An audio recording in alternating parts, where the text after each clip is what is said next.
Olá, boa tarde, graça e paz, querido irmão, querido amigo, você que tem acompanhado as nossas lições na Escola Bíblica Dominical da Igreja Batista Sião, em Salvador. Seja muito bem-vindo, nos acompanhe, participe, deixe seus comentários, se quiser enriquecer nossa lição, será um prazer. Nós estamos estudando, dando sequência ao nosso estudo, o estudo nos livros dos profetas Jeremias, Ezequiel e Daniel. Hoje nós vamos dar sequência ao estudo dos capítulos, que vão dos capítulos 31 a 40. A lição está dentro desses capítulos. Claro que são capítulos extensos, não temos como trabalhar todos os versículos. Então vocês leem em casa, por favor. Aí você acompanha as lições de uma melhor forma. Mas hoje a nossa lição de número 10, o título é Alertas de Deus visando restauração. Vimos que Deus, durante muito tempo, levantou profetas em Israel, em Jerusalém. Esses profetas foram homens usados por Deus com o objetivo de falar ao povo, levar ao povo a mensagem do Senhor, mensagem de alento, mensagem de exortação, mensagem de restauração. Vimos que isso só a gente tentando, fazendo uma recapitulação. Ezequiel ele está no auge, no momento exato, quando a nação de Jerusalém é tomada por Nabucodonosor e ela é levada cativa para a Babilônia, e todos nós sabemos das consequências desse evento, um evento desastroso, um evento que trouxe desgraça para a nação de Israel, justamente por não dar ouvido à voz do Senhor, ou seja, alerta, o povo foi alertado,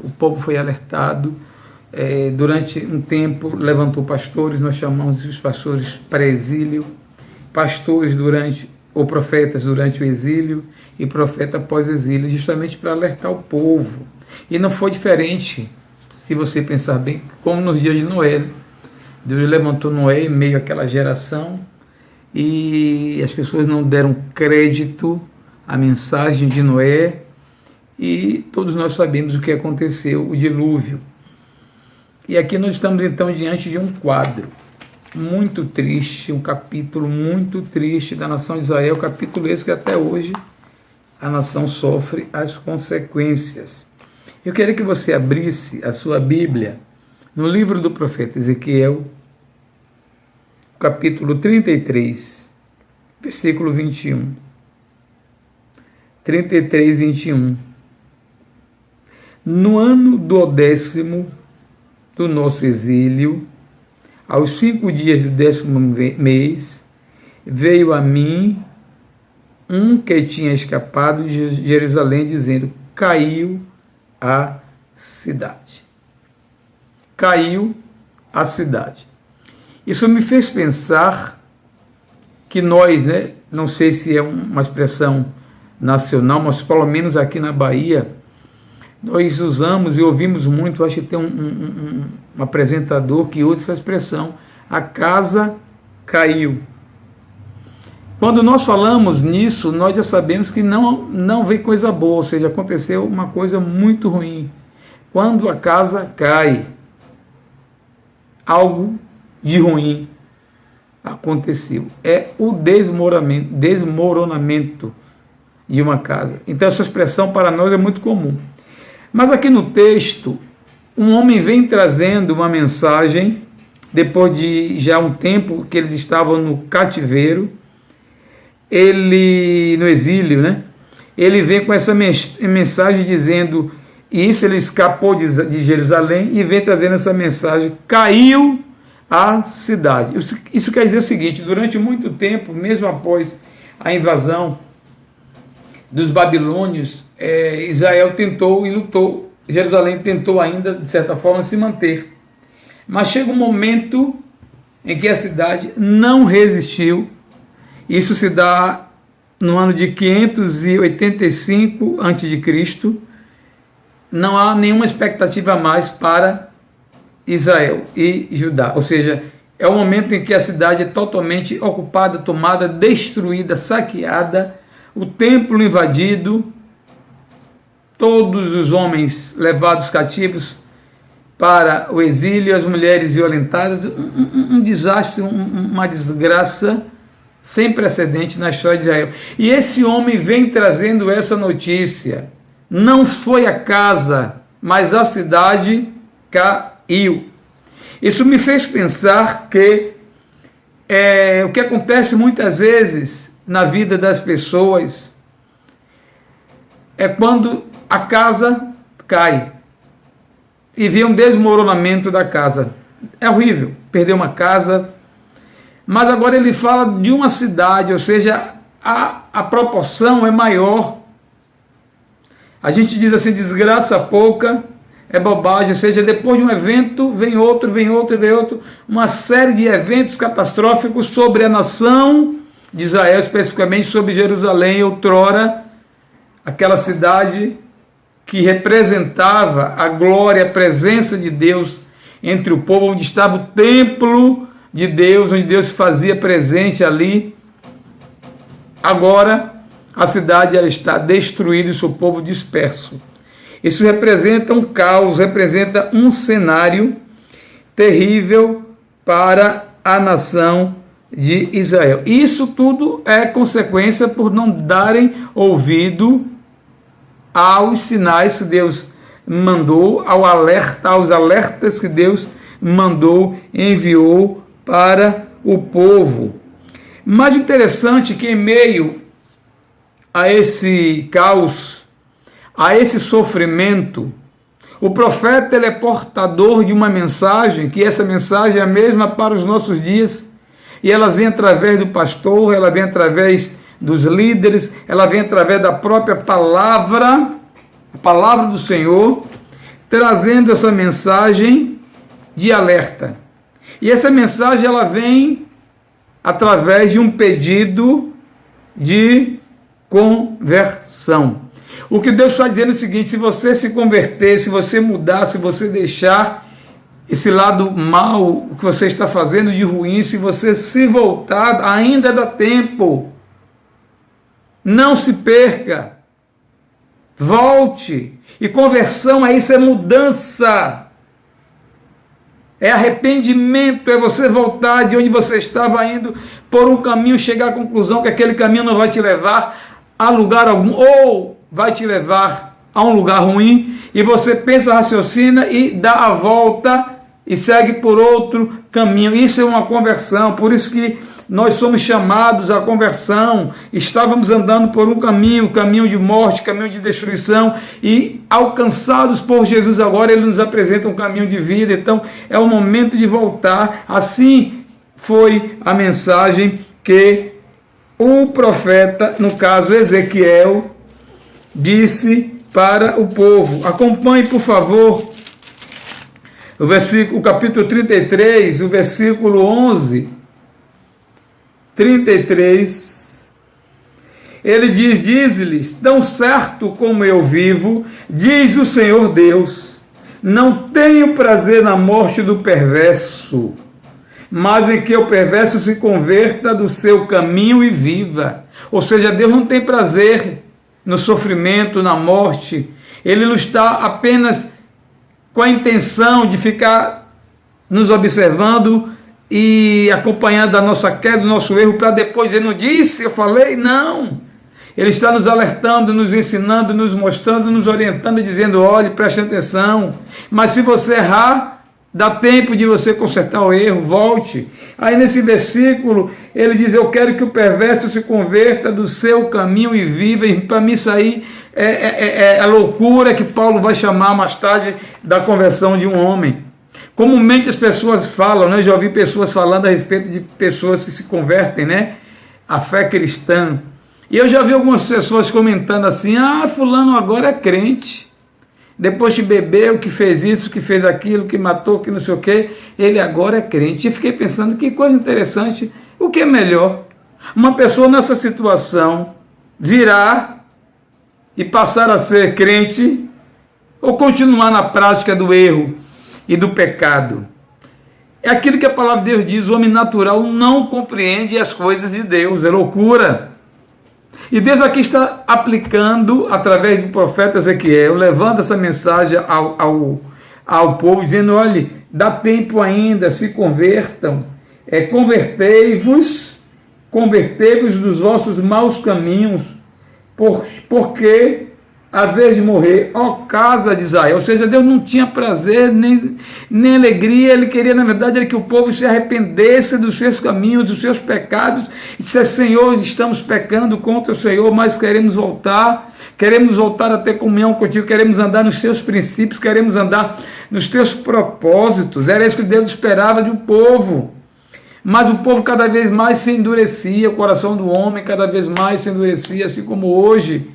As pessoas não querem dar ouvido à voz do Senhor. No versículos 14, na sequência, quando eu também disser ao perverso, certamente morrerás, se ele se converter do seu pecado e fizer juízo e justiça, e restituir esse perverso o penhor, e pagar o furtado, e andar nos estatutos da vida, e não praticar iniquidade, certamente viverá, não morrerá. Ou seja, Deus, ele transforma a morte em vida. Ele transforma uma sentença de morte agora em liberdade. Porque quando o homem se arrepende, quando o homem se converte, quando o homem deixa os seus maus caminhos, Deus se alegra, Deus tem prazer, Deus muda o cativeiro, Deus muda a situação de todo e qualquer homem. Então essa mensagem que Deus está dizendo às pessoas: dá tempo ainda, não se envolvam com o pecado, não se envolvam com o mundo. E essa mensagem foi levada para Deus. E essa mensagem, ela valia não só para o povo, os judeus, mas também para toda e qualquer pessoa, até o ímpio. Se ouvisse a palavra do Senhor, Deus teria misericórdia, porque Deus é Deus misericordioso. A Bíblia diz que as misericórdias do Senhor se renovam a cada manhã, e elas são a causa de não sermos consumidos. Ou seja, Deus é Deus de misericórdia, é um Deus longânimo, que não tem prazer no nosso sofrimento. Ele dá tempo para que nós nos arrependamos, ou seja, ainda há tempo. Não vamos ficar por isso descansando, achando que não vai acontecer, porque a misericórdia de Deus segue o juízo. Deus também julga. E ele julga o povo depois de muito tempo. Ele alerta então, levanta o profeta para alertar as pessoas, tanto ímpio como não ímpio, todos os que estavam precisando de ouvir a palavra do Senhor. E nos nossos dias também nós somos chamados. Deus quer nos levantar como atalaias, profetas. E há espaço para a profecia hoje, a começar da nossa família, a começar da nossa casa, dos nossos filhos, alguns afastados do Senhor, afastados do caminho do Senhor. E nós estamos muitas vezes calados por uma série de fatores. É tempo da gente, com o nosso testemunho e com a autoridade que nos é dada pelo Senhor, alertar as pessoas com as quais convivemos, principalmente na nossa família, para que eles, pelo menos, tenham conhecimento, sejam alertados, sejam avisados. Quanto ao que vão fazer com a mensagem, aí cada um vai responder por si. Mas eu não posso deixar de falar. Eu não posso deixar de falar. Eu tenho dito isso a meus filhos. Toda escolha gera consequência. Então, são alertados pessoas com as quais eu convivo. Então, eu preciso mostrar, dar um testemunho e dizer às pessoas, ainda hoje, que é preciso se arrepender. Essa questão de arrependimento é uma coisa tão interessante, porque eu já ouvi pessoas, principalmente no meio artístico, as chamadas celebridades, e é comum elas dizerem assim: eu não me arrependo de nada. Eu já vi pessoas dizendo assim: eu não me arrependo de nada. o contrário do ensino da palavra de Deus que nos chama diariamente ao arrependimento. Sem arrependimento, irmãos, não há salvação. O arrependimento é o reconhecimento dos nossos erros, de que somos falhos, somos pequenos, somos miseráveis pecadores, e se não for a graça de Deus sobre as nossas vidas, mediante a fé e através do arrependimento, não dá para seguir a Jesus. Um evangelho sem arrependimento, um evangelho sem mudança, um evangelho sem conversão, não pode ser pregado. Eu preciso diariamente me arrepender. Se você me perguntar, Almir, você tem muito arrependimento? Tenho muitos arrependimentos. Coisas que eu não deveria ter feito e fiz. Eu me arrependo. Há uma música que a gente cantava um tempo atrás, que tinha no refrão: eu me arrependo, Senhor, me arrependo, Senhor, me arrependo, Senhor, eu quero voltar ao início de tudo. Lembram? Acho que era do Rebanhão. É justamente essa mensagem: arrependimento é voltar ao início de tudo, arrependimento é reconhecer o erro e tentar consertar o que foi quebrado. Nem sempre dá, às vezes, como nós dizemos agora, o leite foi derramado, mas muitas vezes dá para evitar o derramamento do leite, dá para evitar que algo se quebre, porque depois que quebra, dá para colar, mas as cicatrizes ficam. Então, arrependimento é você voltar e tentar reconstruir o que ficou faltando. E no dia a dia nós temos muitas coisas para reconstruir, a começar na nossa relação com o Senhor. Onde está e como está a nossa relação com o Senhor? O que precisa ser consertado? Será que eu preciso voltar, me lembrar e tentar ainda construir? Porque o que Deus faz na nossa vida é justamente isso. Através do arrependimento vem a restauração. É quando ele diz assim: agora deixe comigo que eu vou reconstruir, eu vou refazer o novo. Então esses capítulos vão falar disso. Arrependimento, restauração. Deus é um Deus de restauração. Qualquer área da sua vida pode ser restaurada. Você pode dizer: a minha situação está difícil, meu lar, meu casamento, minha família. Dá tempo de restaurar. Nada é impossível para Deus. Deus pode ainda hoje restaurar a sua vida, restaurar a sua saúde, restaurar a sua família. Ele pode, porque Ele é Deus de restauração. E falando em restauração, nós temos ainda também como tema, como assunto da lição, ele faz então esse alerta, né, ao povo, tanto ímpio como não ímpio, pedindo ao povo que se volte, ou seja, arrependimento, para que ele promova e ele faça a restauração. Mas tem um alerta especial nos capítulos 34 e os versículos sequentes. No capítulo 34, ele agora vai falar no versículo de número 2, 34:2, filho do homem, profetiza aos pastores de Israel, profetiza e dize-lhes, assim diz o Senhor: ai dos pastores de Israel que se apacentam a si mesmos. Não apacentarão os pastores ovelhas? Comeis a gordura, vestivos de lã e degolai o cevado, mas não apacentai as ovelhas. Apacentais as ovelhas. A fraca não fortaleceste, a doente não curaste, a quebrada não ligastes, a desgarrada não tornastes a trazer, e a perdida não buscaste, mas dominais sobre elas com rigor e dureza. É interessante que a figura de um pastor, aquele que tinha um rebanho que cuidava de ovelhas, era uma figura muito comum naquele contexto bíblico, porque a sociedade ela era vivia da agropecuária, né? Então, criação de animais. E dentro desses animais, a ovelha. Porque a ovelha era um animal que não demandava tanto cuidado, como, por exemplo, um boi, que precisava de um pasto determinado e muito amplo.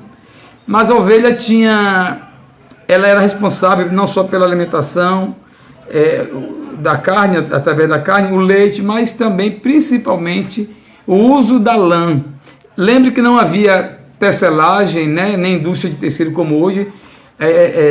O tear, que era aquele processo manual, quando a lã, depois que a ovelha era tosseada, ela era limpa, secada, separada, e ela era transformada em fios, e esse fio virava linha, essa linha ia virar tecido, que depois ia virar roupa e etc.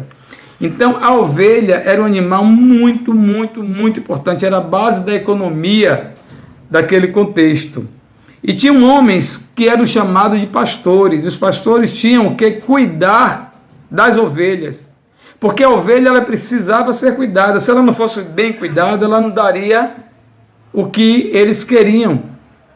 Então o pastor ele era chamado não para ficar na sombra enquanto a ovelha estava solta, não, ele era chamado para cuidar das ovelhas.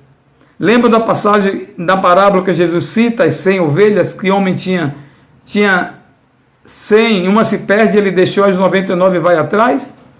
Pois bem, um pastor tinha a missão de cuidar, de zelar pelas ovelhas, de proteger do sol, de levar a lugares onde tivesse sombra, água fresca, a pastos verdejantes. O Salmo 23 vai falar disso: o Senhor é o meu pastor, nada me faltará. Então, os pastores tinham essa missão. Mas aqui, Ezequiel vai descrever um quadro muito difícil, e ele traz agora alerta para os pastores. Os pastores estavam negligenciando o cuidado para com as ovelhas fracas não eram fortalecidas, as doentes não eram curadas, a quebrada não era tratada, ligadas com atadura, a desgarrada não era trazida de volta, a perdida não era buscada,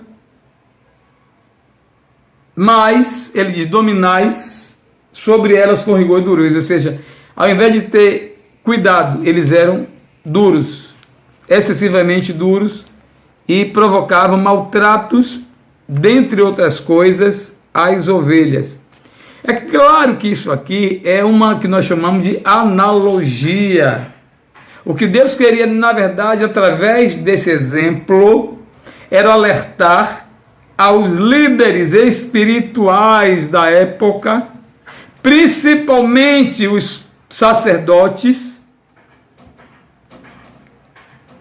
que não estavam mais preocupados com o povo, com as ovelhas que representam o povo, mas estavam cuidando apenas dos seus interesses pessoais, engordando, enquanto as ovelhas estavam emagrecendo. E hoje isso nós trazemos também para os nossos dias, e essa palavra ainda é a mesma para os líderes espirituais dos nossos dias, e não são muitos. Diariamente nós ouvimos, através da mídia, seja internet ou TV, alguns escândalos envolvendo os líderes demasiadamente corruptos, amantes de si mesmos, avarentos, que não cuidam das suas ovelhas. Ovelhas, muitas vezes, espiritualmente desnutridas. E uma vez desnutridas, quando não encontram alimento no seu pasto, ela vai se alimentar em outros pastos. É uma coisa muito comum nos dias de hoje. Pastores que não alimentam as suas ovelhas, que não se alimentam primeiro, uma vez alimentados, alimentam as suas ovelhas. Pastores que estão preocupados, muitas vezes, consigo mesmo, vaidosos, estão descuidando das ovelhas do Senhor. Então, o profeta, nesse contexto aqui, ele se levanta trazendo alertas para o ímpio, para o não ímpio, para os líderes espirituais, usando aqui o exemplo de um pastor de ovelha. Mas no capítulo 37, nós vamos encerrar com esse exemplo aqui. É um dos textos mais lindos e profundos do profeta Ezequiel. Todos nós conhecemos o capítulo 37, versículos 1 e 2. Eu digo a vocês que Ezequiel, ele é um líder, é um profeta de visões, ele recebe do Senhor muitas visões. E aqui ele está trazendo uma visão que ele recebe do Senhor.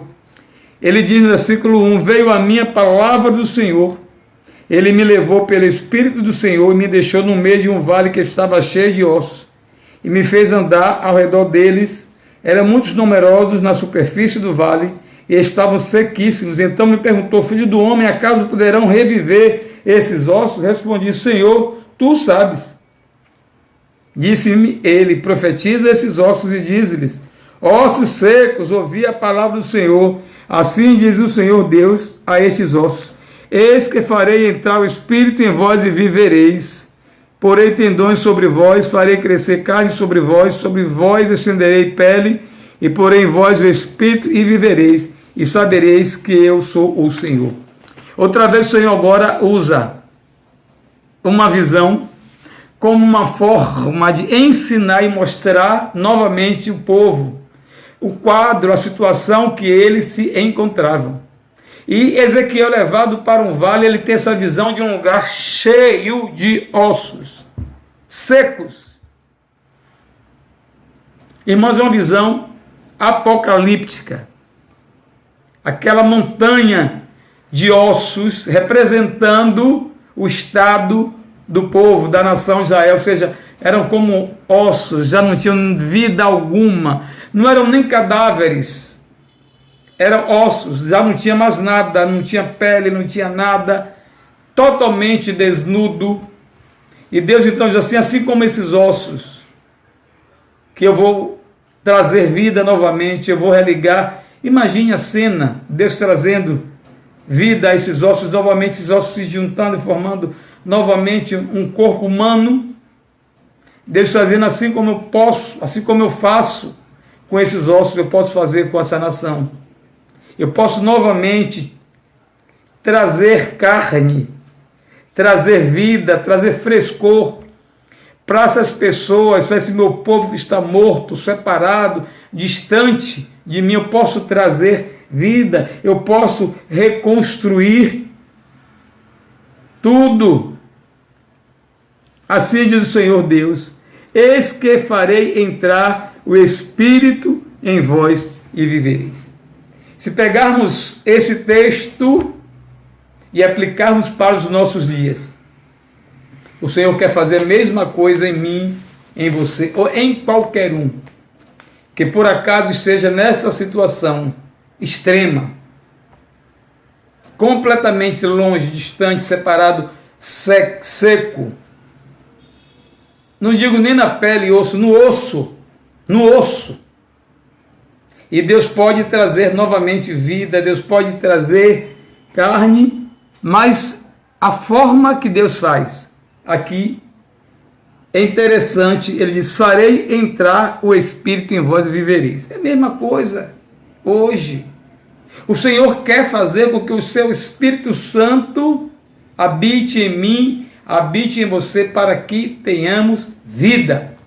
É o Espírito Santo em nós que nos tira desse estado de morte espiritual e nos traz vida, nos faz viver novamente. É a presença do Espírito Santo em nós que vai produzir o fruto, que é o oposto do vale de ossos secos. Querido irmão, a mensagem é para os nossos dias, a mensagem ela é atual. Apesar do pouco tempo, espero que você tenha, na manhã deste domingo, aprendido um pouco dessa palavra do Senhor. Que Deus te abençoe. em nome de Jesus. Amém.